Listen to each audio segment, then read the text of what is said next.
എല്ലാവർക്കും നമസ്കാരം. ഡോഫഡിയിലേക്ക് സ്വാഗതം. ഞാൻ ഡോക്ടർ പ്രസൂൺ. കഴിഞ്ഞ കുറച്ച് ദിവസങ്ങളായിട്ട് ശക്തമായ മഴയാണ് നമ്മൾ കണ്ടുകൊണ്ടിരിക്കുന്നത്. മഴേൻ്റെ കൂടെ തന്നെ പനിയും ചുമയും ജലദോഷമൊക്കെ തുടങ്ങിക്കഴിഞ്ഞു. നമ്മളെ വീട്ടിലും എത്തിയിട്ടുണ്ടാവും. നമുക്ക് വീട്ടിൽ നിന്നും മരുന്ന് കഴിക്കാതെ കുറച്ച് ഹോം റെമഡീസ് ഉപയോഗിച്ചിട്ട് ഈ പനി ചുമ ജലദോഷമൊക്കെ എങ്ങനെ കൺട്രോൾ ചെയ്യാം? നിങ്ങൾ സോൾട്ട് വാട്ടർ ഗാർഗിളിങ് അല്ലെങ്കിൽ ഉപ്പുവെള്ളം കൊണ്ട് തൊണ്ട കവളിക്കുന്നതിനെ പറ്റിയിട്ട് കേട്ടിട്ടുണ്ടാവും, ചെയ്തിട്ടുണ്ടാവും.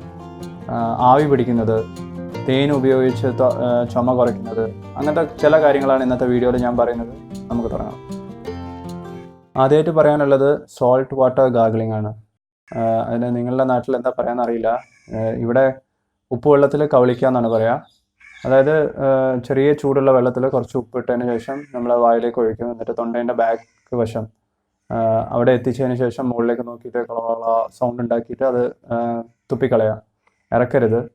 അപ്പോൾ അങ്ങനെ ചെയ്യുന്നതിന് കുറേ ഗുണങ്ങളുണ്ട്. പ്രത്യേകിച്ച് ഈ മഴക്കാല രോഗങ്ങൾ അല്ലെങ്കിൽ ചുമ, തൊണ്ടവേദന, ജലദോഷമൊക്കെ ഉള്ള സമയത്താണെന്നുണ്ടെങ്കിലും വേറെ അസുഖങ്ങൾ വരാതിരിക്കാനും പല രീതിയിൽ നോക്കുകയാണെന്നുണ്ടെങ്കിലും ഇങ്ങനെ ചെയ്യുന്നതിന് സയൻറ്റിഫിക്കലി പ്രൂവൺ ആണ്, ഗുണങ്ങളുണ്ട്. അതിൻ്റെ കുറച്ച് കാര്യങ്ങൾ ഡീറ്റെയിൽ ആയിട്ട് പറയുകയാണെന്നുണ്ടെങ്കിൽ ഓസ്മോസിസ് എന്ന് പറഞ്ഞ പ്രക്രിയയാണ് നടക്കുന്നത്.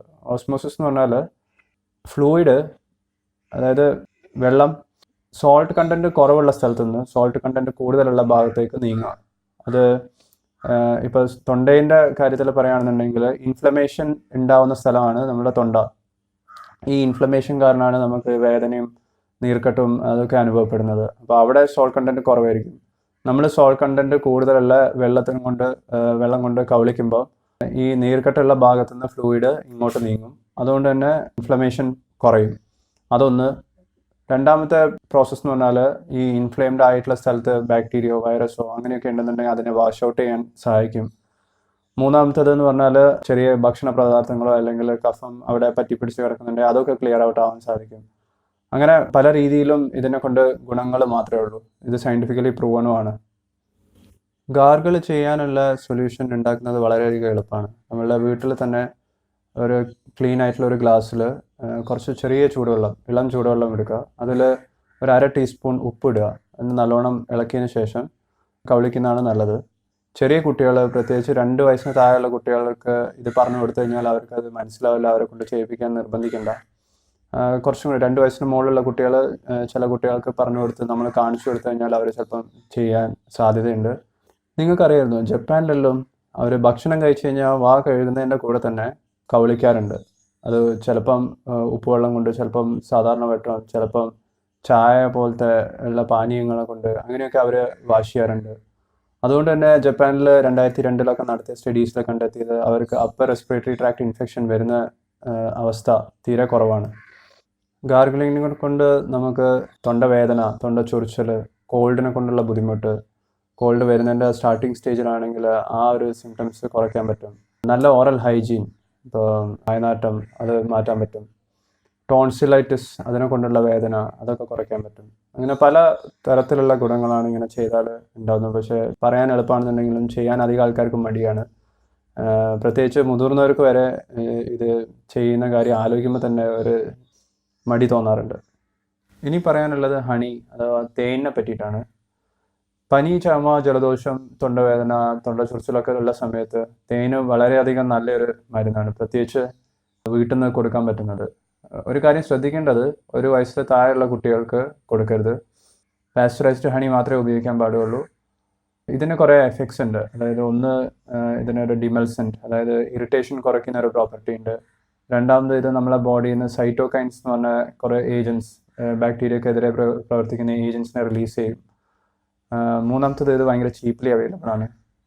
ഈ പ്രോപ്പർട്ടീസ് എല്ലാം ഇതിൻ്റെ ഒരു ആൻറ്റി മൈക്രോബിയൽ ഇഫക്റ്റ് ഉണ്ടാക്കും. അപ്പോൾ അതിനെക്കൊണ്ട് തന്നെ ഇത് ഹണി ഉപയോഗിച്ച് കഴിഞ്ഞാൽ ചുമ, ജലദോഷം ആ അവസ്ഥയിൽ നമുക്ക് വീട്ടിൽ നിന്ന് കൊടുക്കാൻ പറ്റുന്ന നല്ലൊരു മരുന്നാണ്.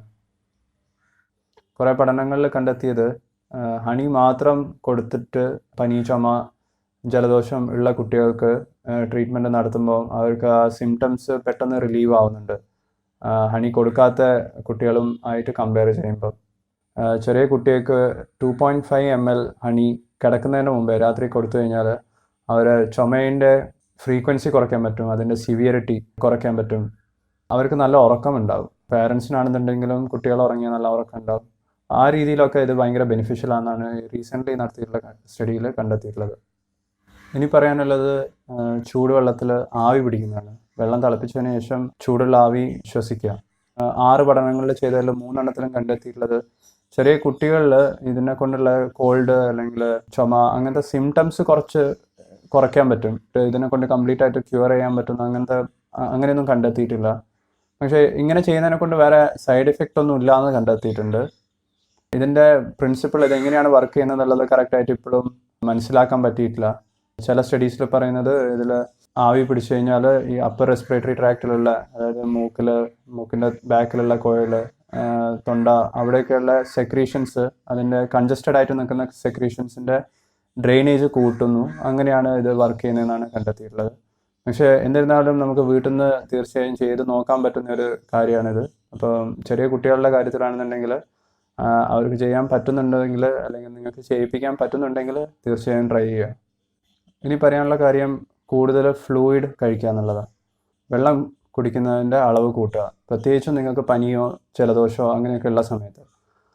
ഇത് പ്രത്യേകിച്ചും കുട്ടികളിൽ വളരെ അധികം ശ്രദ്ധിക്കേണ്ട ഒരു കാര്യമാണ്. അതായത് ചെറിയൊരു കോൾഡ് അല്ലെങ്കിൽ ചുമയൊക്കെ തുടങ്ങുമ്പോഴത്തേക്കും മുതിർന്ന ആൾക്കാർക്ക് പനി അങ്ങനെ പോലെയൊന്നും പ്രസൻറ്റ് ചെയ്യാറില്ല. പക്ഷേ കുട്ടികൾക്ക് ഇങ്ങനത്തെ ചെറിയൊരു റൈനോ വൈറസിൻ്റെ കോൾഡ് വരുമ്പം, കോമൺ കോൾഡ് ഉണ്ടാകുമ്പോൾ തന്നെ അവർക്ക് പനിയായിട്ട് അത് പുറമേ പ്രകടിപ്പിക്കാറുണ്ട്. ഈ അവസ്ഥയിൽ ഹൈഡ്രേറ്റഡ് ആയിട്ട് നിർത്തുക എന്നുള്ളത് വളരെയധികം ഇമ്പോർട്ടൻ്റ് ആണ്. അതിന് ആവശ്യത്തിലധികം വെള്ളം കുടിപ്പിക്കുക, വെള്ളം നിർബന്ധിച്ച് കുടിക്കാൻ പറയുക.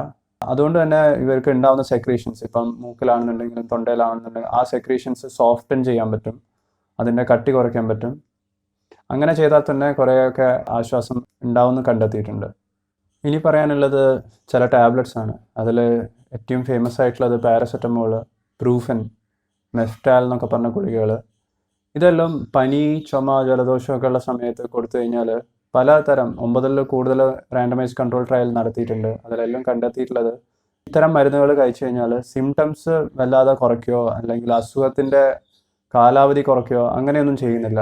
പക്ഷേ ഈ അസുഖം വരുന്ന സമയത്ത്, ഇപ്പോൾ വൈറൽ ഫീവറാണ് അല്ലെങ്കിൽ വേറെ എന്തെങ്കിലും തരത്തിലുള്ള പനിയോ കോൾഡോ ഫ്ലൂ ഒക്കെ ആണെന്നുണ്ടെങ്കിൽ അതിനെ കൊണ്ടുണ്ടാകുന്ന വേദന കുറയ്ക്കാൻ ഈ മരുന്നുകളെ കൊണ്ട് സാധിക്കും.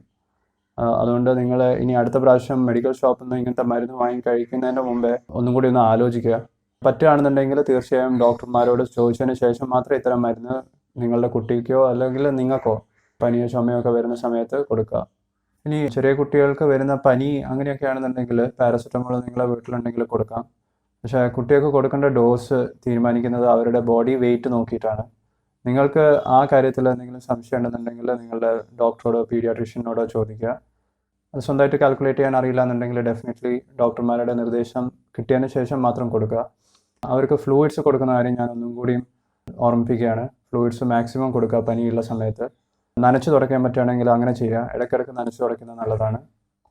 കോമൺ കോൾഡിൻ്റെ ഏറ്റവും കോമൺ ആയിട്ടുള്ള കാണുന്ന ഒരു ഏജൻറ്റ് ഉണ്ടാക്കുന്ന കാരണം വൈറസാണ്. അതിലും ഏറ്റവും കോമൺ ആയിട്ടുള്ള വൈറസ് എന്ന് പറഞ്ഞാൽ റൈനോ വൈറസാണ്.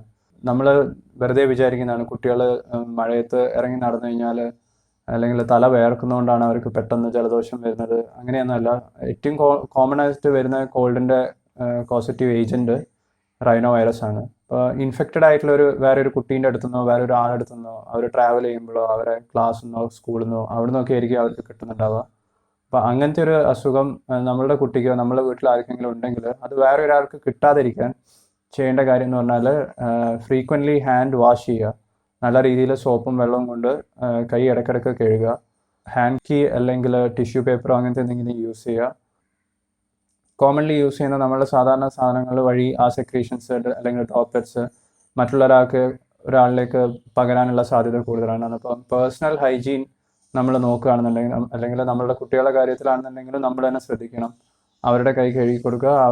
അവരെ വാഷ് ചെയ്തതിന് ശേഷം നമ്മളും പേഴ്സണൽ ഹൈജീൻ മെയിൻറ്റെയിൻ ചെയ്യാൻ നമ്മളുടെ കൈയും നല്ലോണം വാഷ് ചെയ്യുക. ഇത്തരം കാര്യങ്ങളൊക്കെ ശ്രദ്ധിക്കുകയാണെങ്കിൽ തന്നെ അത് വേറൊരാൾക്ക് പകരാതിരിക്കാനും നമ്മളുടെ കുട്ടിക്ക് തന്നെ വേറൊരാളിന് കിട്ടാൻ ഉള്ള സാധ്യതയും കുറയ്ക്കാൻ പറ്റും. ജലദോഷം, പനി, ചുമയൊക്കെ വരുമ്പം സാധാരണയായിട്ട് ഡോക്ടർമാർ വരെ കൊടുക്കുന്ന ഒരു ക്ലാസ് മരുന്നുകളാണ് ആൻറ്റിഹിസ്റ്റമിൻ. ഈ ആൻറ്റിഹിസ്റ്റമിൻ്റെ കുറച്ച് എക്സാമ്പിൾസാണ് സെട്രിസിൻ, സിനറസിൻ, അങ്ങനെ കുറേ മരുന്നുകളുണ്ട്.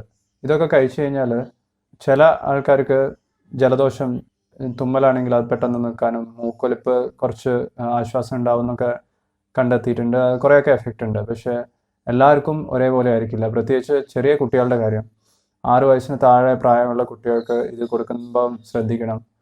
നമ്മളുടെ നാടിൻ്റെ ഒരു പ്രത്യേകത എന്ന് പറഞ്ഞാൽ നമുക്ക് ഏത് മരുന്നും ആരുടെ പ്രിസ്ക്രിപ്ഷൻ ഇല്ലാതെയും ഏതൊരു മെഡിക്കൽ ഷോപ്പിൽ പോയി ചോദിച്ചാലും ജലദോഷത്തിൻ്റെ മരുന്ന് അല്ലെങ്കിൽ ചുമ, പനീൻ്റെ മരുന്ന് എന്ന് പറഞ്ഞാൽ ഈസി ആയിട്ട് കിട്ടും. നമ്മൾ പൈസ മാത്രം കൊടുത്താൽ മതി. മരുന്നിൻ്റെ പേര് പോലും അറിയണമെന്നില്ല. അപ്പോൾ ഇത്തരം മരുന്നാണോ നിങ്ങൾ കുട്ടിക്ക് വാങ്ങിക്കൊടുക്കുന്നത് അല്ലെങ്കിൽ നിങ്ങൾ കഴിക്കുന്നതെന്ന് നിങ്ങൾക്ക് അറിയാതെ ഒരിക്കലും നിങ്ങൾ അങ്ങനത്തെ മരുന്ന് കഴിക്കരുത്. ഡോക്ടർമാരോട് നിർദ്ദേശം ചോദിച്ചതിന് ശേഷം മാത്രം കഴിക്കുക. ആൻറ്റി ഹിസ്റ്റമിൻസിൻ്റെ വേറൊരു പ്രത്യേകത എന്ന് പറഞ്ഞാൽ അതിൻ്റെ സൈഡ് എഫക്റ്റാണ് സെഡേഷൻ, അതായത് ഉറക്കമുണ്ടാക്കും. പ്രത്യേകിച്ച് നിങ്ങളത് ചെറിയ കുട്ടികൾക്ക് കൊടുക്കുകയാണെന്നുണ്ടെങ്കിൽ മരുന്ന് കൊടുത്തു കഴിഞ്ഞാൽ പിന്നെ നല്ല ഉറക്കമായിരിക്കും. അപ്പോൾ ആ രീതിയിലുള്ള മരുന്നുകൾ നിങ്ങളുടെ വീട്ടിലുണ്ടെങ്കിൽ തന്നെ അത് ഉപയോഗിക്കുന്നതിന് മുമ്പേ ദയവ് ചെയ്ത് ഒരു ഡോക്ടറിനോട് ചോദിക്കുക, എന്നിട്ട് മാത്രം കൊടുക്കുക.